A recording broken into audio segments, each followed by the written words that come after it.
우리 주한진 형제님 93년 가을경이었던 것 같은데 그 결혼식 그 장소도 생각납니다. 동대입구역 넘어서 올라가는 언덕배기 밑에서 있던 결혼식장에서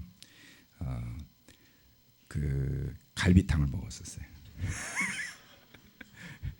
근데 정말 돗대기 시장 같았어요. 그 갈비탕 먹던 자리가. 근데 그 갈비탕이 너무 맛있어가지고 그 많은 결혼식 중에 그 결혼식이 생각이 나네요.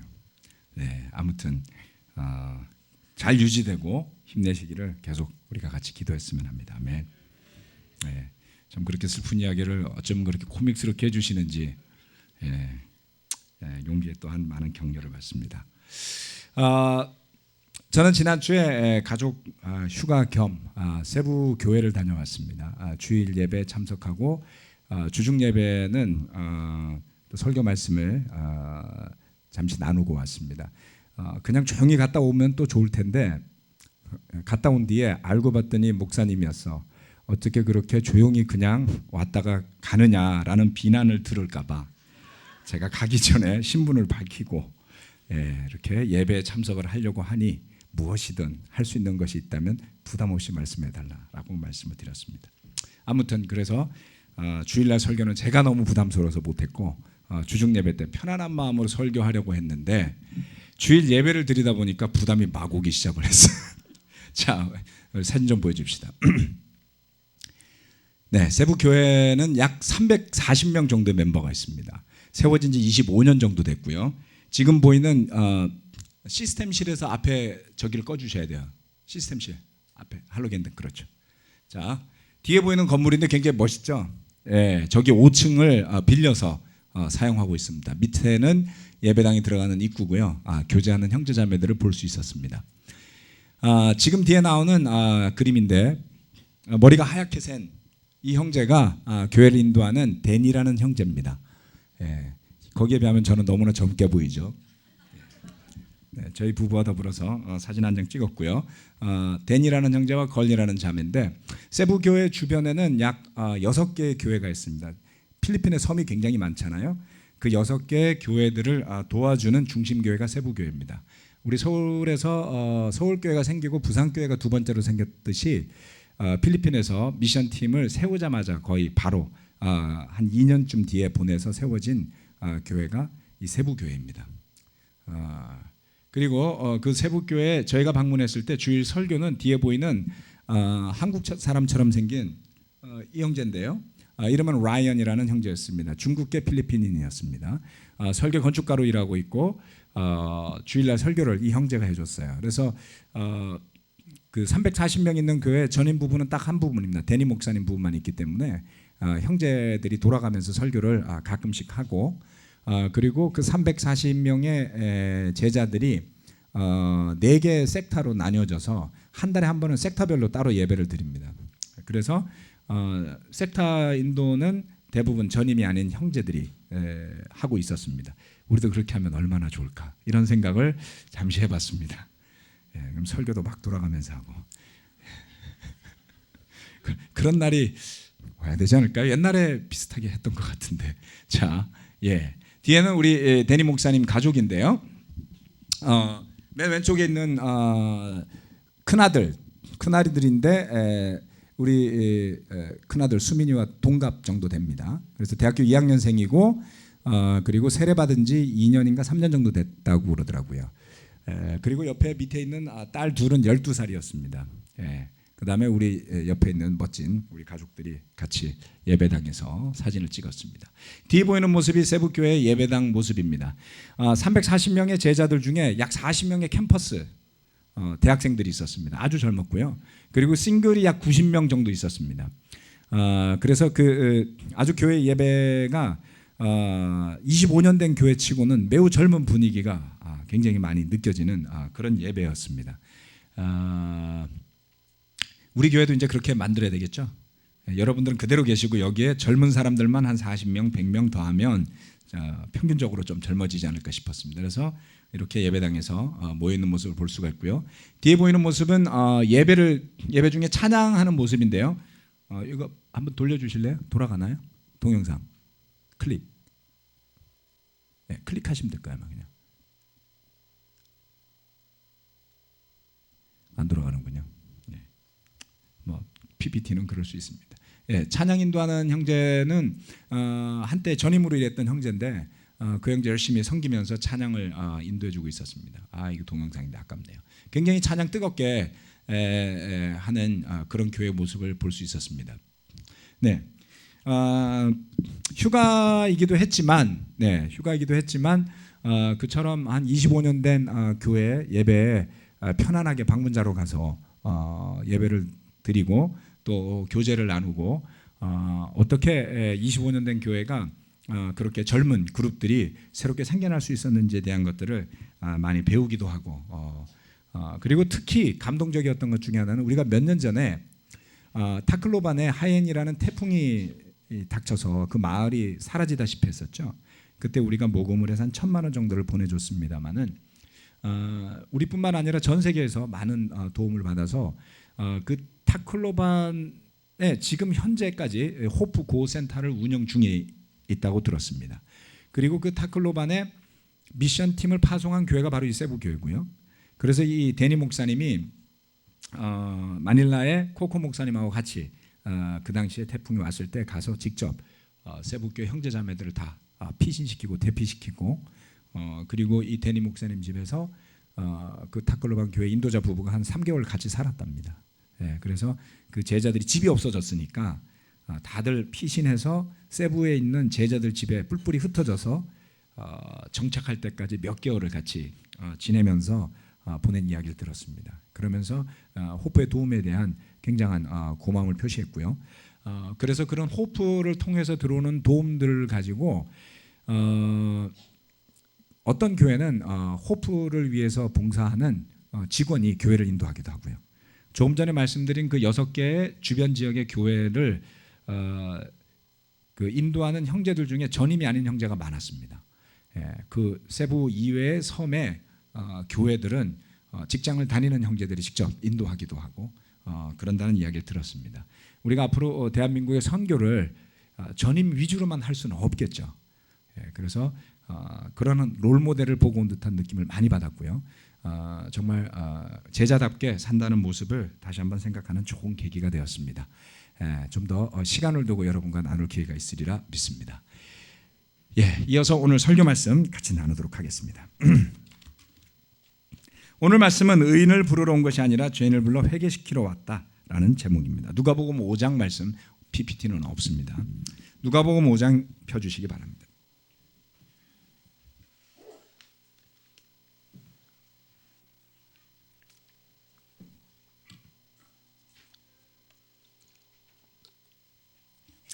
누가복음 5장 27절에서부터 32절 말씀입니다.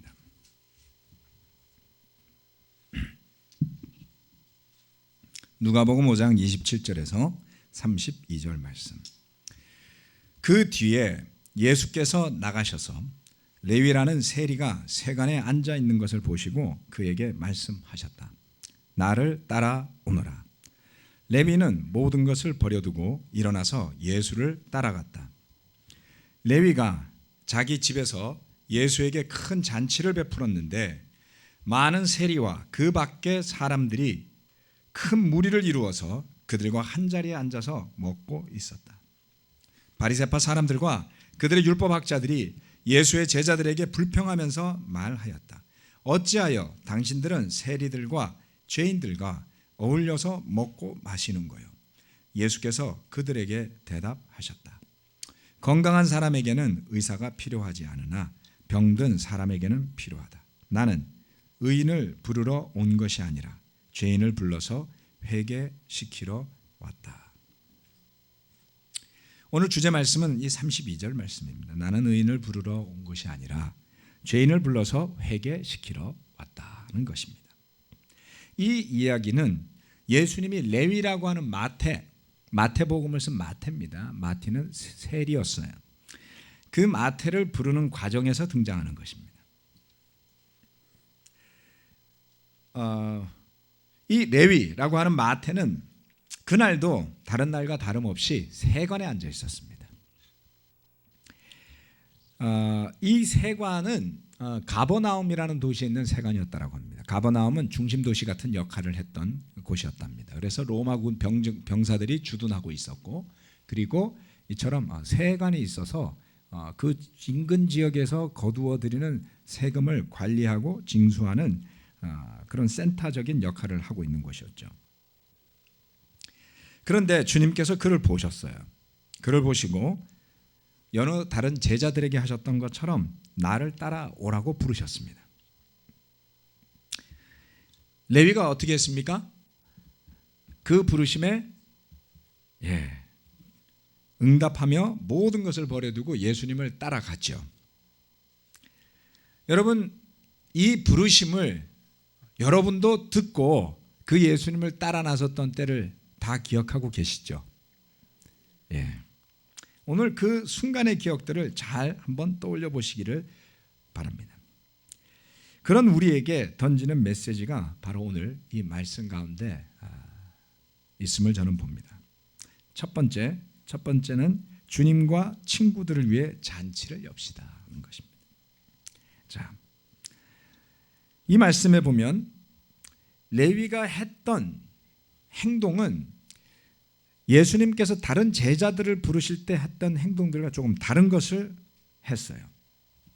레위가 무엇을 했냐면 예수님을 따라 나서면서 자기 집에서 예수님을 초대하고 주변 친구들을 불러서 잔치를 열었습니다. 잔치를 열었어요. 그래서 큰 잔치를 열었는데 그 잔치의 자리에 친구들만 온 것이 아니라 그가 초대했는지 초대하지 않았는지는 불분명하지만 그 자리에 바리새파 사람들과 그들의 율법학자들까지 같이 모여 있었습니다. 멋진 잔치였습니다. 속사정을 알고 보면 그 잔치의 조합은 아주 기묘했어요. 왜냐? 바리새파 사람들과 그들의 율법학자들은 규정상 죄인이라고 부르는 사람들과 밥상을 같이 하지 않았습니다. 이게 참 유대교가 우리나라의 전통하고 비슷한 맥락이 있어요. 뭐냐면 유대인들이 식사의 자리를 같이 한다라는 것은 매우 중요한 의미를 가지고 있었습니다. 그래서 탈무드를 읽어보면 식사 자리에 관련된 예절, 기도 예법, 그 다음에 음식에 대한 감사의 법에 대한 것들이 무지무지하게 장황하게 쓰여 있어요. 예전에 보면 이건 좋은 전통은 아니니까 여러분 오해하지 마세요. 제가 자라났던 경상도 지역에 시골에 가면 식사를 할 때 반상을 받아서 식사하는 자리는 남자들만 앉아 있어요. 그리고 여자분들은 부엌에서 서서 음식을 먹었습니다. 그게 무슨 이야기냐면 그 식사에 관한 한 굉장히 까다로운 예법들이 존재한다는 것이죠. 우리나라에 유대인들이 그와 같은 식사 예절을 갖고 있었던 거예요. 그런데 그날 이 바리새파 사람들이 그 잔치의 자리에 왔습니다. 그런데 그 자리는 그들이 손가락질하거나 분리시켜서 같이 식사해서는 안 된다라고 말하는 그냥 죄인들의 무리가 모이는 자리였던 거예요. 레위와 그의 친구들이었습니다. 그런데 거기에는 당시의 논란의 중심에 있었던 메시아가 아닐까라는 이야기를 들으며 내지는 많은 기적을 일으키고 선풍을 일으켰던 예수님까지 와 있었어요. 그래서 제가 기묘하다는 표현을 썼던 것입니다. 자, 레위가 했던 이 잔치라는 것을 살펴보자면 의미가 있음을 알 수 있습니다. 첫 번째, 잔치를 연 사람이 레위만 있었던 것은 아닙니다. 예수님을 초대해서 잔치를 열었던 또 한 사람이 나오죠. 누가복음 19장에 삭개오가 그랬습니다. 삭개오도 잔치를 열지 않았습니까? 그리고 구약으로 가면 따라 나서기 전에 잔치를 열었던 사람이 또 한 사람이 있어요. 그건 누구냐면 엘리야를 따라가기 전에 자기 자신이 밭을 갈던 소 2마리를 잡고 그 소가 사용하던 멍에를 불태워서 그 고기를 백성들과 이웃에게 나눠줬던 엘리사가 있었습니다.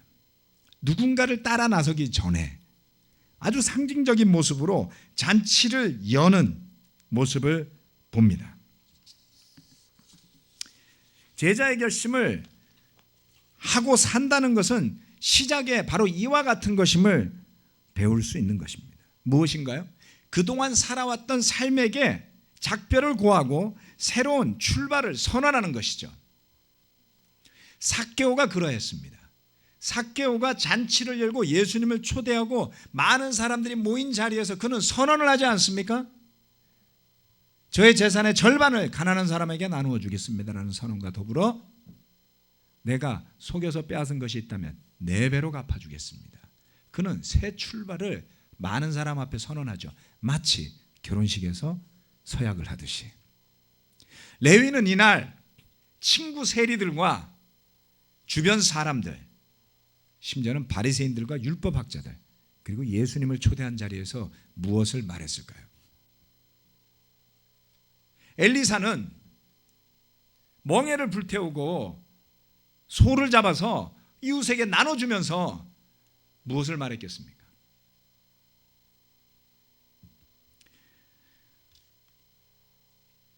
하나의 선언이 있었을 것은 분명합니다.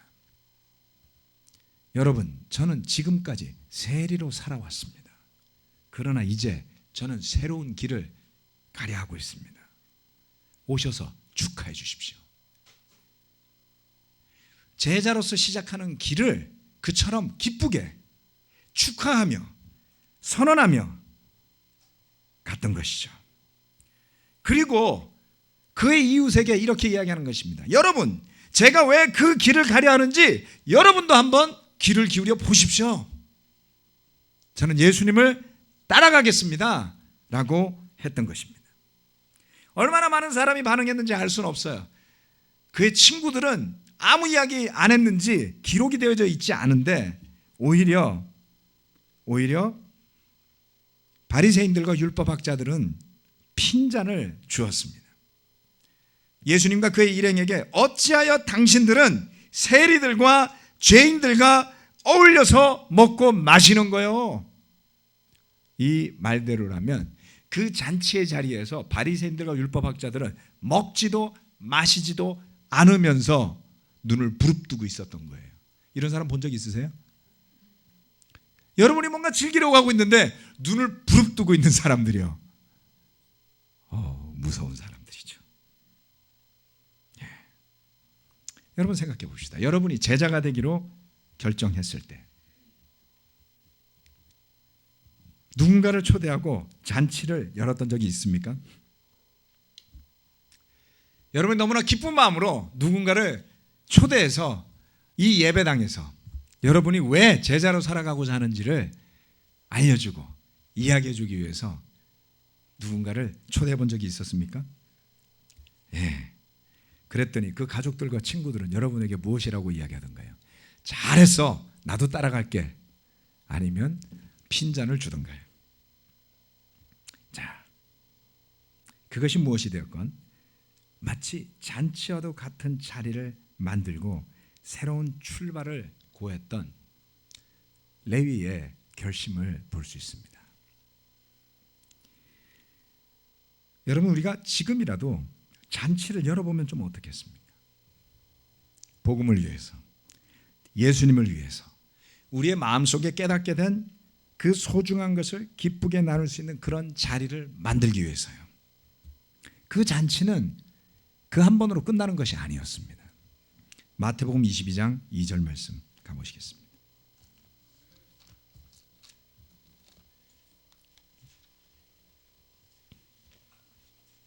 마태복음 22장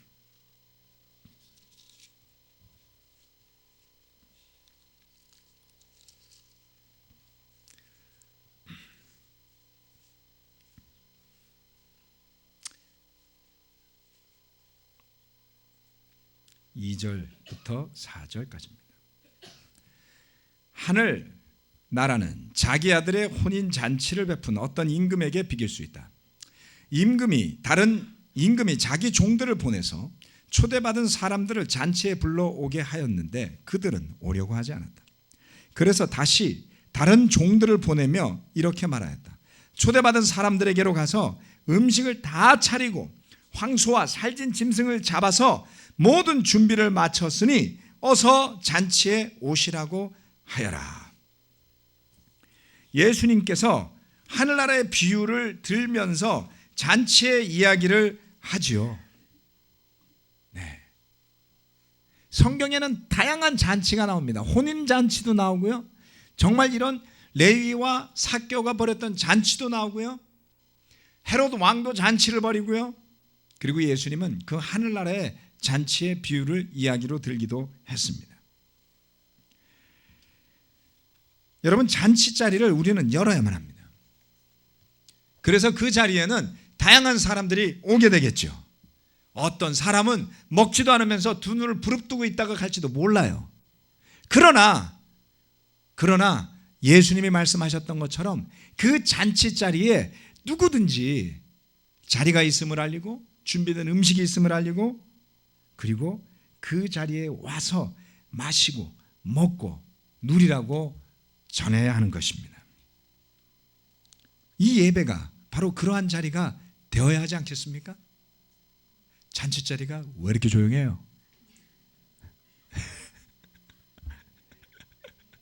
예. 이래서 젊은 사람들이 좀 있어야 되는 건가요? 예.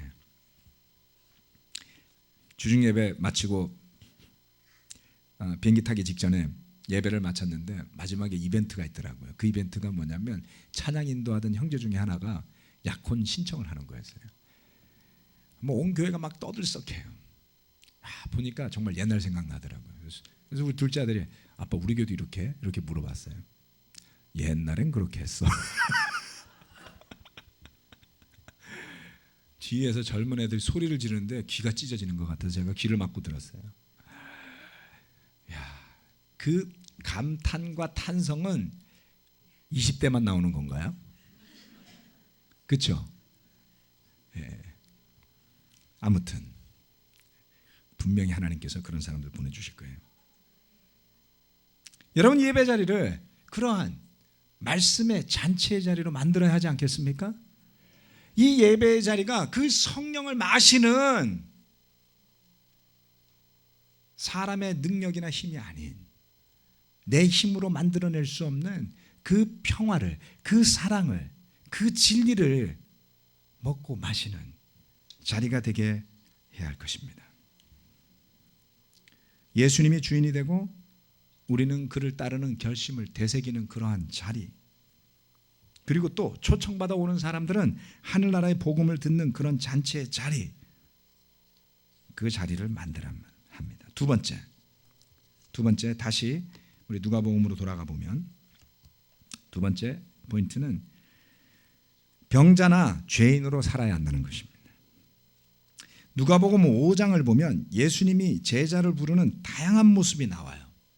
5장 초반부에 보면 예수님이 베드로를 부르는 장면이 나옵니다. 마가복음 1장의 말씀과 오버랩되는 부분인데요. 이 누가복음의 5장의 말씀에는 좀 더 구체적으로 그 뒷 배경을 설명하고 있습니다. 여러분들 다 아는 내용입니다. 5장 8절 말씀에 보면, 그런데 하나같이 비슷한 고백들이 있어요. 그 고백은 뭐냐면 바로 저는 죄인입니다 라는 고백인 것입니다.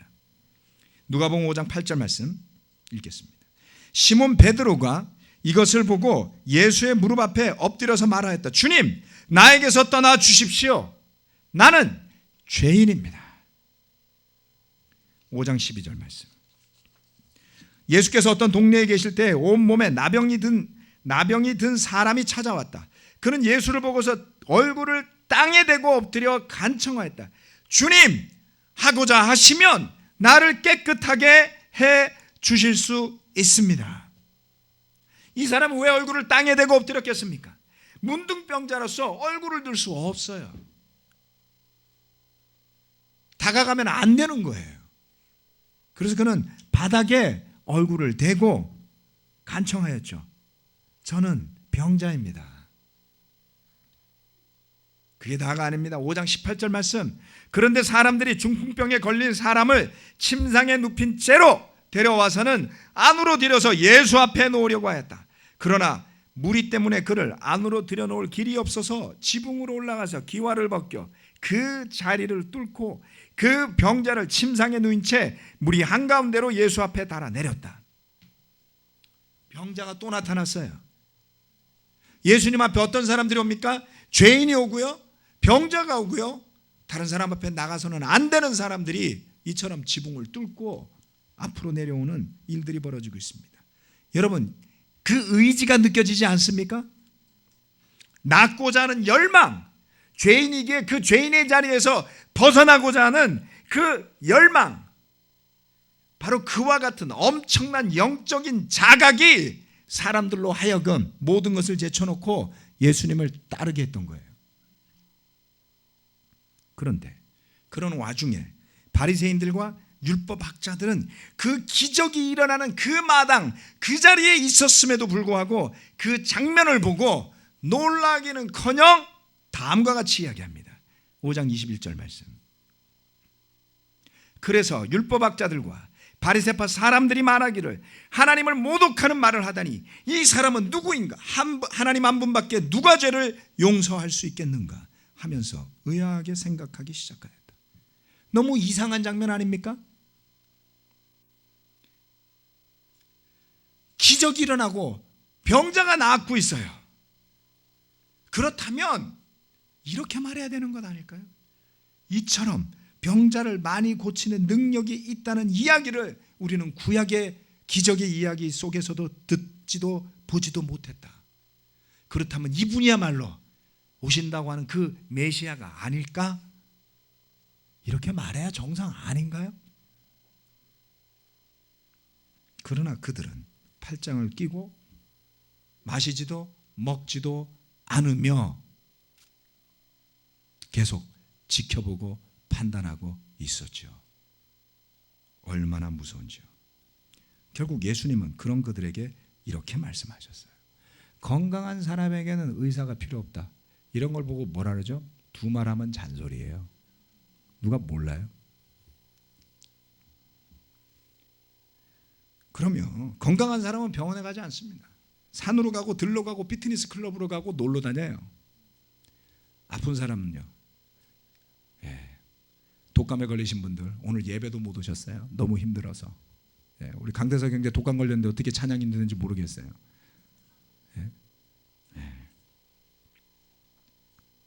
아픈 사람은요, 딴 거 못해요. 의사 찾아요. 아파서 병원에 가보세요. 간호사가 천사 같아 보이고요, 의사 선생님이 절반 하나님 같아 보여요. 제발 살려만 주세요.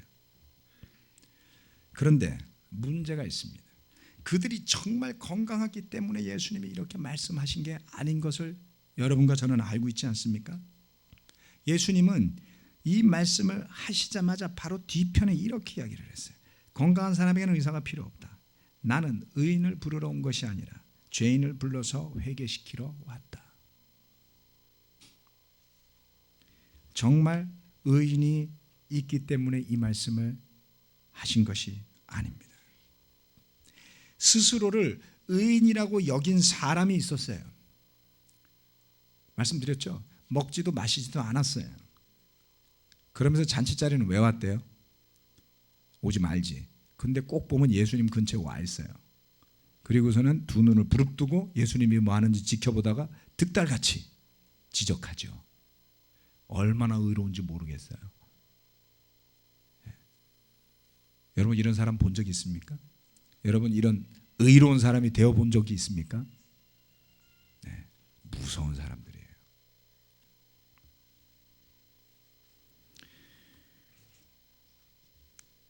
스스로를 의인이라 여긴 사람은 예수님의 부르심에 밖에 있는 존재가 되어버리는 거예요. 예수님이 이렇게 말씀하셨어요. 나는 의인을 부르러 온 게 아니라고요. 그 이야기는 나는 너희들 부르러 오지 않았어. 여러분, 예수님이 부르고 싶지 않은 대상이 될 수 있다고요. 언제요? 내가 의롭다고 생각할 때죠. 그래서 팔짱을 끼고 두 눈을 부릅뜨고 먹지도 마시지도 않으면서 뭐가 옳은지 뭐가 그런지를 쳐다보는 사람이 되면 여러분은 은혜의 자리 앞에 나아가는 죄인이 아니라 의사도 아닌 주제에, 의인이 될 수도 없는 주제에 의인인 줄 알고 예수님을 대적하는 사람으로 전락한다는 것입니다. 여러분 자신을 의인이라고 생각하십니까? 예수님이 오늘 우리를 보시면 뭐라고 말씀하실까요? 어서 오너라, 아니면 나는 너를 부르러 오지 않았다. 그것은 전적으로 우리의 마음, 우리의 믿음에 달려 있는 것입니다. 여러분, 저는 여기에서 우리 신앙의 딜레마를 보게 됩니다. 신앙을 가진 이유는 보다 더 의로운 모습이 되기 위한 모든 노력을 포함하고 있죠.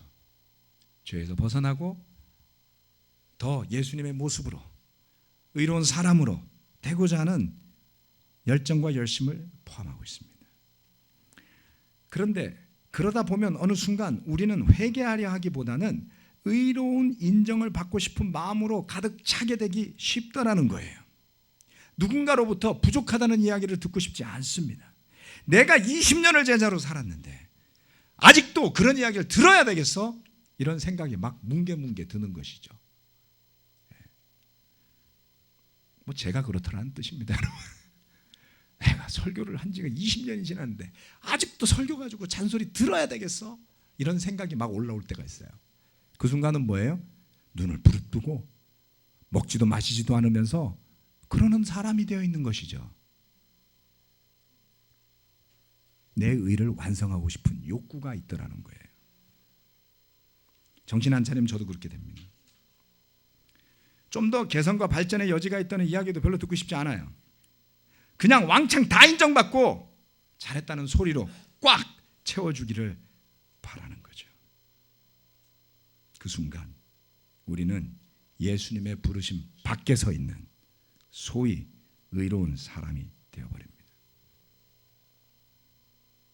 여러분, 그것만큼 처절한 저주는 없어요. 절대 그 자리에 가지 맙시다. 사도 요한은 그것을 다음과 같이 표현합니다. 요한일서 1장 가봅시다.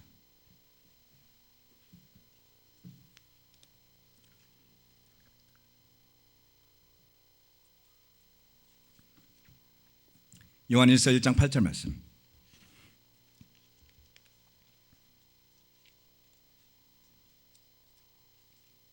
요한일서 1장 8절 말씀.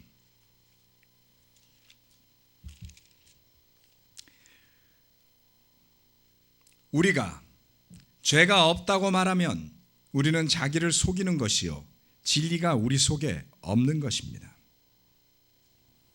우리가 우리 죄를 고백하면 하나님은 신실하시고 의로우신 분이셔서 우리 죄를 용서하시고 모든 불의에서 우리를 깨끗하게 해 주실 것입니다. 우리가 죄를 지은 일이 없다고 말하면 우리는 하나님을 거짓말쟁이로 만드는 것이며 하나님의 말씀이 우리 속에 있지 아니합니다. 스스로를 죄인으로 여기는 사람이 될 때에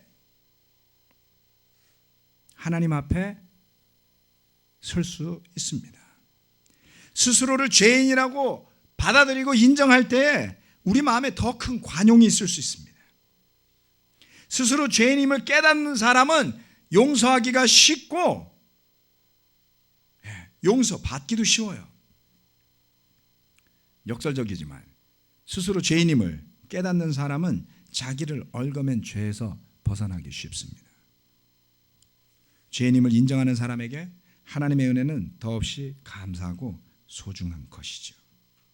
그래서 히브리서에는 이런 말씀이 있습니다. 피지 않으셔도 좋습니다. 4장 16절. 그러므로 우리는 담대하게 은혜의 보좌로 나아갑시다. 그리하여 우리가 자비를 받고 은혜를 입어서 제때에 주시는 도움을 받도록 합시다. 여러분, 누가 하나님이 주시는 도움을 받겠어요? 그 은혜의 보좌 앞에 죄인이지만 담대하게 나가는 사람만이 받는 겁니다. 그래서 예수님이 말씀하셨던 의인을 부르러 온 것이 아니라 죄인을 불러 회개시키러 왔다는 말씀이 바로 우리에게 복음인 거예요. 세상의 복음과 예수님의 복음의 차이가 분명히 있지 않습니까? 예. 세상에서 들었던 물을 쫙 빼고 그리스도 앞으로 가서 내가 죄인임을 드러내고 고백하는 대신에 그의 은혜 가운데 죄사함과 자유함을 얻기를 바랍니다. 혹시 이 가운데 아직도 성경을 제대로 배워보시고 제자의 결심을 하지 않으신 분들이 있다면 오늘이라도 늦지 않았습니다. 결심하시고 약속을 잡으시고 그 예수님의 복음을 받아들이시기를 바랍니다. 말씀 마치겠습니다.